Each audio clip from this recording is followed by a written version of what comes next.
I am a lecturer in speech and language therapy at a university in Ireland, in a small city called Galway. It is Ireland's most culturally diverse city, so nearly 20% of our population are from a range of cultures. I think 170 countries are represented in this very small city. So I am also a speech and language therapist. I'm a researcher and an author and creator of the blog talknua.com, which is a blog for parents about parent-child communication, and there is a page on it as well about bilingualism or multilingualism.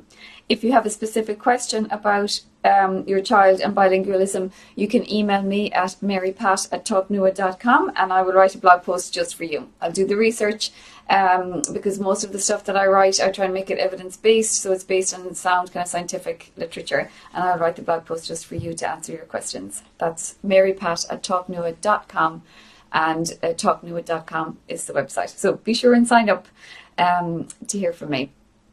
So today I'm going to spend some time talking with you about language development and how language development typically occurs. I'll talk a bit about speech development in bilingual children, and then some ideas about how to best build your child's language in a very natural kind of a way, because we don't actually teach our children language really. I've came across a lovely expression recently: language isn't taught, it's caught. So what children need is high quality input and lots of opportunities to use the language that they do have. I'm also going to talk a bit about potential speech and language difficulties that children might encounter, what to do about those, and I'm also going to talk a little bit about emotional development in children. Okay, so just a little bit more about myself in terms of my own experience of bilingualism. English is my first language, and I was reared and educated in English, and in Ireland then Irish is an official language of the state, so we always do Irish in the education system. So I speak some Irish as well, and my daughter is bilingual for education, so we speak English at home and a little bit of Irish, and then she goes to an Irish language school where the instruction is through Irish. And I think this is an important point about what it means to be bilingual. Francois Grosjean is a very well-known author in the field, and he talks about how in Europe and we tend to have an expectation that bilingual means fluent, but it doesn't have to mean fluent or native speaker like proficiency. It's if you need more than one language to thrive or function in all of your contexts. So you might need it for a different language for education or for religion or for talking with your extended family. And also it's really important to remember that bilingualism is the normal state of affairs in the world. Actually, there are more people in the world speak at least two languages. They are in the majority, but for some reason that's still news, whereas really it is normal, and children are born ready to acquire languages. Not one, they're born to acquire as many as possible. They don't get confused, and they don't approach language learning or language acquisition like we think they do. So they're just getting on with it. So they may mix. I'm going to talk a little bit about that later in the mixing of the languages. But that mixing is expected, and bilingual speakers do mix. It's not a sign of a problem or anything. So it is totally normal to speak at least two languages. Actually, if you speak only one language, you're kind of in a minority globally. So if you're speaking two languages or more with your children, be reassured you're actually in the majority. A secret majority, but you are in the majority. It's also important to remember that bilingualism, and to be reassured that bilingualism does not cause any delays in your child's language development, and actually bilingualism has been shown to convey advantages on children in the future, we'll say, in terms of career opportunities, in terms of learning to read, for instance, their vocabulary development. So there is no reason to be concerned that you're in any way doing any damage or causing any problems by speaking two languages or more. So how does it all kind of happen then in terms of language development? Well, basically, as I said, children are naturally designed to acquire languages. So their little brains are out seeking out language. And actually, hearing is one of the last senses to develop when the child is still in the womb. And they do hear the, we'll say, the mother's voice and the intonation patterns of the languages around them. So, for example, I remember when my daughter was born and I said hello to her, and instantly I could see her eyes widened and she turned towards me, and I thought, oh my God, she recognizes me. So if you feel comfortable talking to your baby before they're born, that's great. And some studies have shown actually that children who were read to when they were in their mother's womb, after they were born, they showed a preference for the stories that had been read to them in the womb over new stories, which I think is really amazing.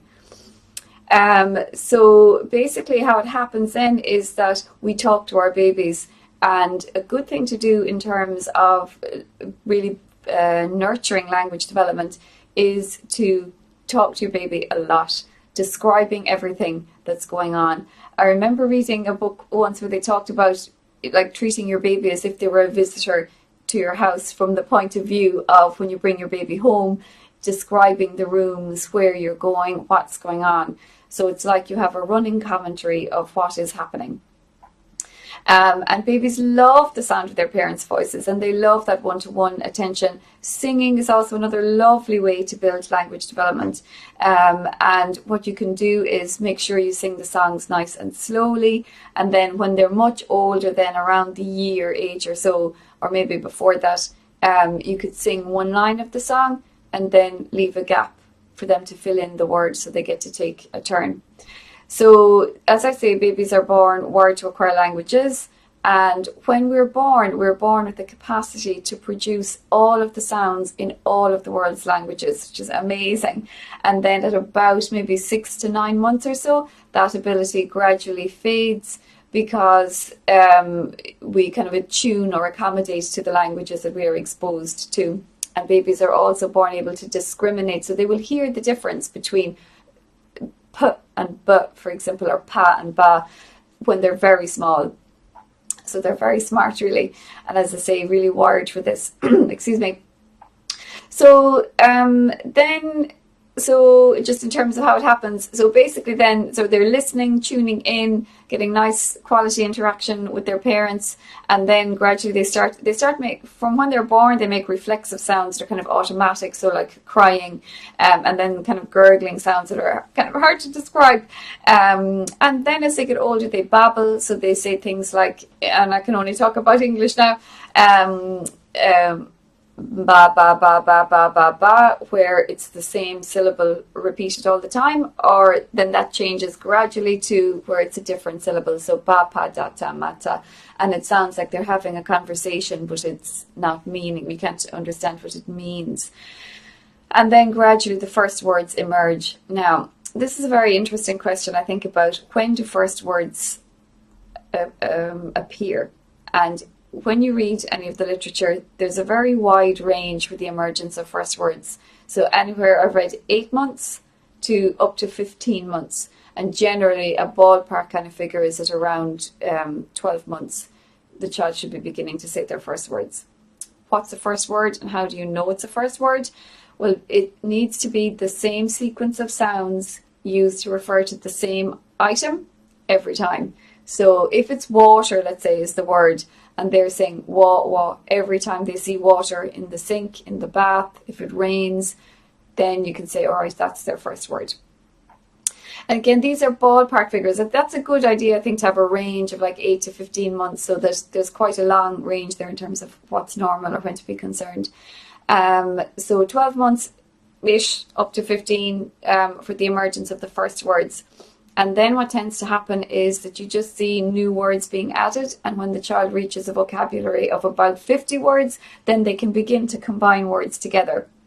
So in English, this would be things like mommy gone, daddy gone, want that, no mine, for instance, that kind of thing. And the, again, ballpark figure is at about 18 months. The average vocabulary is 50 single words. Now, so yeah, because they need the 50 single words, to begin to combine the words. But again, there is variation in this, and I think it's important not to get too caught up with these numbers of the ages and stages. Children's development varies greatly. But the main thing would be that if you see the child's language developing, so you're seeing new words, them using new words, or understanding more, or putting the two words together more frequently. The progress is the important thing, excuse me, not necessarily the amount at 18 months. Okay, so that's kind of production of language, so using single words at about 12 months, putting two words together. And at 12 months, they should be able to understand and follow kind of simple instructions. I just have some notes here, so I'm going to refer to those. So if you said, can I have your cup? Give me your bottle. Where's your coat? At 12 months, they should be able to follow those. Things like don't touch, show me your tummy. Again, they should be able to do that. And then between kind of age 2 and 3, they should be able to follow what are called two-part instructions. So get your teddy and put it on the chair, for instance. So there's two elements there. And between 2 and 3 years of age, they should be putting 2 and 3 words together, and even maybe more complex constructions in order to request for things or to comment on things. The other thing that's really important in early language development, I think, is the intention to communicate. So the child must have a need to communicate, a want to communicate about something, and the opportunity. So, for example, if you, as parents, sometimes we can tend to anticipate the child's needs. So give them, let's say you realize you've given them their dinner and you forgot to give them their spoon, and you give them the spoon. Well, that's kind of a lost opportunity to communicate. So what you could do in that instance is don't give them the spoon and just wait to see what happens. You're waiting for them to take a turn to realize, oh, hang on, there's something wrong, and for them to comment or make a sound. It doesn't have to be a word. It may just be something like, and you go, oh, no spoon. I forgot the spoon. And what you're doing there is kind of getting turn taking going, and you're not anticipating the need. So now they have something to communicate about. And another kind of handy tip in this situation is if they're just saying one word, you say the sentence like they would say it if they could. So for example, in that instance, there's no spoon, and they go, you can say, oh, there's no spoon. You want a spoon. You need a spoon to eat your dinner. I'll get the spoon. And you say it very naturally. There's no need to emphasize the word. Like you don't say, oh, you want a spoon. I get the spoon. They don't need that. They need just a very natural production. And you can say spoon in naturally occurring sentences then several times to give them the nice input.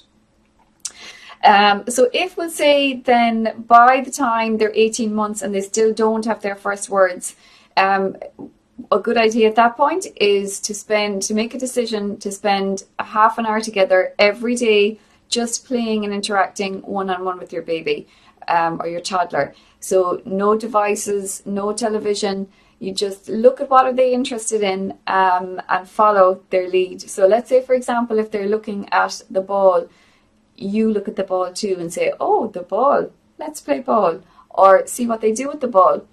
And they learn words better if you follow what they're interested in rather than trying to draw their attention to something that is out that they're not paying attention to. So rather than going, oh, look, there's the bird on the tree, if they're not looking at that, instead you look at what they're looking at and name it or comment about it. And then what you can do as well, I think if you're concerned is a good idea, is to write down, for example, the words they are using. What do they like to communicate about? Or what do they show pleasure in terms of the interaction? So do they like when you tickle them? Do they like playing with water? Do they like playing peekaboo where you hide and boo? Do they like that kind of thing? And to really tune into observing how they communicate. Doesn't necessarily have to be with words. Let's say, for example, if you're giving them a food and they don't like it and they go, they're communicating then. They're not using speech, but they're using their whole body to communicate. And that's really important because that's communication as well. So to kind of keep nearly a communication or language diary, just to track your observations. Okay, so when children then start talking and using their first words, they're not going to sound like an adult. So for example, they might say boo for spoon. Let's say, and if they're a year old, that is totally normal. because what they're doing is they're in Babel, in English at least, it's consonant vowel pattern, ba ba, ta ta, da da, for instance. And in their first words then they tend to try and keep that structure simple. So you might get wa wa for water. So they might leave out the last sound in the word. Boo for spoon. If there's two consonants together, like the sp, spoon, they might leave one out.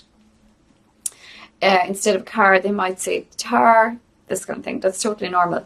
So basically, by 18 months of age, you should be able to understand about 25% of what your child says. So that's not a lot at 18 months. So if you're finding things hard to understand at 18 months, be reassured that it's totally to be expected. And I'm just looking here at Caroline Bowen has a great website called speechlanguagetherapy.com. And she has a great chart about how well you can understand your child at different ages. So at 24 months, so at 2 years of age, 50 to 75% of their speech should be understood by the parent. And then by 3 years, about 75 to 100%. So even at 3 years of age, you won't understand everything they're saying, and that's totally fine. And the other thing I suppose to remember, I think, is that we'll say like a year is a long time. So if they've just turned 3 and you still don't understand everything, that's okay, potentially, unless there are other kind of issues. But if they're closer to 4 and you're having trouble understanding them, well, then that might be a cause for concern. So now I'm just going to talk a little bit about if you are concerned that your child is late talking, because this is a common concern for people. And again, I have a blog post on talknua.com. Now this is for talking to your teacher or educational psychologist if your child has a diagnosis. But there's some nice facts in there about language delay or what are called late talkers. So I'm just going to refer to that. So basically, most children, whether they're bilingual or monolingual, their language development happens and there's no problem. So about 15% of otherwise typically developing children at 2 years of age don't say their first words at about the year. So they're 2 years of age and they didn't say their first words at 12 months. And at 2 years they don't have several hundred words and many two-word combinations. So by 2 you're talking they should have a vocabulary of several hundred words and many two-word combinations. About 15% of children don't do this. They don't have a minimal core vocabulary of 50 to 100 words. And most children really, you see a rapid increase in understanding and producing words at around 2 years of age. It really kind of takes off. So the most obvious thing about 2-year-olds with the language problem is that they don't say a lot. You don't see them acquiring, we'll say, new words. Now, about half of those children will actually catch up to their peers by age 3 without any intervention, and they're called late bloomers. And then the remaining half of the late talkers are at risk for persistent delays, and they can benefit from early intervention.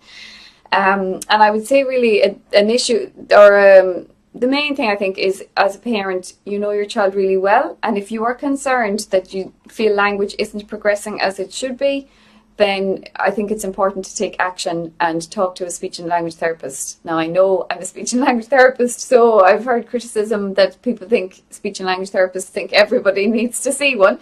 But I feel if you are concerned, you're better off to be reassured and be told, no, everything is fine, or find out, oh yeah, there is a delay here or a problem, and act upon it sooner rather than later. Now, for the children, we'll say those late, so you have your late bloomers that catch up by age 3, and then you have your late talkers who have persistent delays. The risk factors are things like if there is a family history of language problems, if they have, we'll say, if they don't use natural gestures, so things like pointing a lot or going all gone to accompany their language, play skills, so like taking your teddy for a walk, feeding your dolly, pretending a saucepan is a drum, for instance, or if they have had frequent occurrences of middle ear infection, then those children are at more risk. And in that case, I would be suggesting referral to a speech and language therapist. The key thing to remember as well, if you're a bilingual family and you're going to see a speech and language therapist, is that the bilingualism is not a problem. And unfortunately, there was a study done in 2008 globally that showed that over 85% of speech and language therapists conduct therapy in their language, it was in their own first language, not the language of the clients, and that over 85% of therapists advise families to drop a language. Now, this is the wrong advice. There is no need to drop a language, and need is the critical point. So if the child needs 2 languages to thrive and function in their environment, then they need the 2 languages, and actually dropping a language will disadvantage them when they need it to participate in their environment. So then between the ages of 3 years and 6 years, things just get longer and more complicated, and they can tell stories and recount things that have happened to them. And another great way then of building your child's language development is by reading books together. If you're lucky enough to be near a library, generally libraries have great supply of books, and if you're concerned with, say, about mixing languages and you don't like the mixing languages, you want to keep things kind of one person, one language, then books are a good way to do that, because generally we tend to read the book in one language. People ask questions sometimes about, translating the book while they're going along. I'd be inclined to just read it in one language. And the other thing is about the book reading is you don't actually have to read the story at all. You can, depending on the age of the child, you can just describe the pictures as you're going along. So you can use your minority language while you're doing that. No need to translate, because it's not kind of natural communicatively to translate when they understand both languages. So you just would describe the pictures. And another good way to use books as well is to just wait to see what did they do. Now, I have a free ebook on how to make the most of books with your children. So if you'd like that, just email me at marypat@talknoah.com and I will send you a free copy. It's a PDF, so there's no problem. And I also have another free ebook called 25 Ways to Make Them Love Your Language, which has lots of ideas for encouraging minority language use. The challenge, I think, with minority language use and encouraging your children to speak minority languages is that you have to put in a lot of effort, and you may not see the benefits for a long time. So you're really playing what we call the long game, and you just have to stick at it.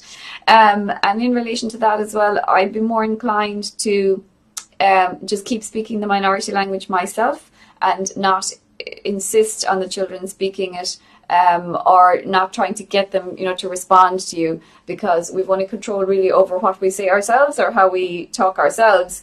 And I find that kind of consoling, because there's nothing more frustrating as a parent, I think, than trying to get your child to do something that they're, don't want to do or they're not interested in at that time. But you can totally control how you speak and what you speak. Okay, so that is a bit about the book reading and the minority languages. Then basically, if you are concerned that your child has a problem and you do go to see the speech and language therapist, ideally they need to be tested in both languages or all of their languages. So this may involve working with an interpreter. Again, it depends on where you are and how your services are organised and the resources that are available. But the language skills tend to be distributed across languages. So they may be better at one thing in one language and not in the other, and vice versa. So to get an accurate picture, that's why both languages need to be tested. And then the intervention, bilingual children need bilingual intervention. But again, it depends on what the problem is. So that would be something to discuss with the speech and language therapist. So most multilingual children mix languages. It's called code switching or code mixing in the literature, and that is totally normal. I think one of the issues is how much it bothers you. So it bothers some people, doesn't bother others. It doesn't disadvantage the children to be exposed to mixed input. So if they're hearing mixing around them, then they learn, oh, right, that's kind of the rules of how we talk here. So they will mix to the degree to which they are exposed to mixing. It doesn't disadvantage them and doesn't slow down language development or anything. They don't get confused. And research has shown, for example, that at school, for instance, they may code mix or switch between themselves when they are amongst themselves if they are playing or talking, but when they switch to the more academic task, like something they have to do in the classroom or an instruction the teacher has given them, then they don't code switch. So it's about really learning the rules of where it's okay to switch and where it's not. So what to do about the mixing? And I'm just referring to some notes here again. I think it's important to accept that a degree of mixing is natural. And it actually shows the kind of the richness of your language if you can switch between one and the other. If it does bother you, then I think it's probably no harm to spend a little bit of time thinking about, well, what is it about it that really bothers you? And that might give you a fresh perspective on it. I wouldn't criticize your child for mixing or point out mistakes. They're not mistakes, really. They are signs of language systems interacting with each other, and they're actually kind of quite creative. And I think, and there's a pattern to them. There's like, it's a regular system, the way children actually code mix. I won't go into it now in terms of the theory, but be reassured it's not kind of random. It is actually rule governed. And most things to do with language are rule governed. And, you know, in terms of mistakes in general in relation to child's language development, I tend not to think of them in terms of mistakes, because what they're doing is they're like little detectives working out the code of language and what goes together.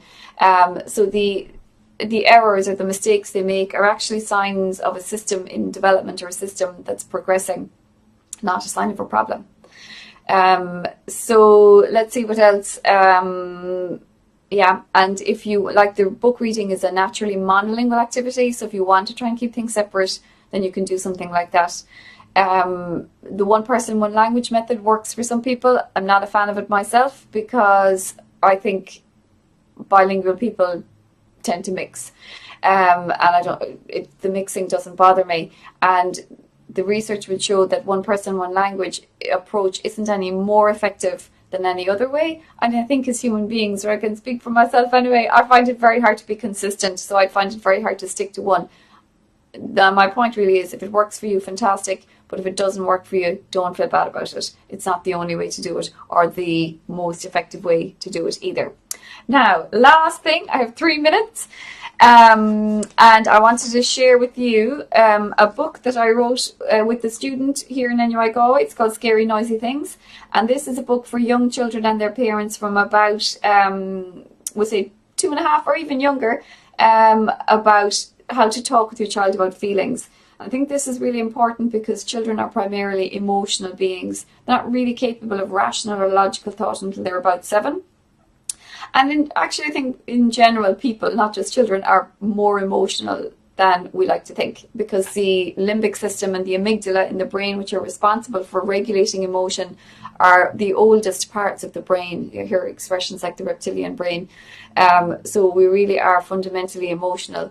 So if your child is scared of something, or they're annoyed, it doesn't help. And I'm sure you've had this experience of trying to reason with them and saying, but there is no monster under the bed, or there's no need to be afraid of that, or, you know, stop crying. It doesn't work. What we need to do is acknowledge their feelings. So you don't like the Hoover, for instance, or the vacuum cleaner.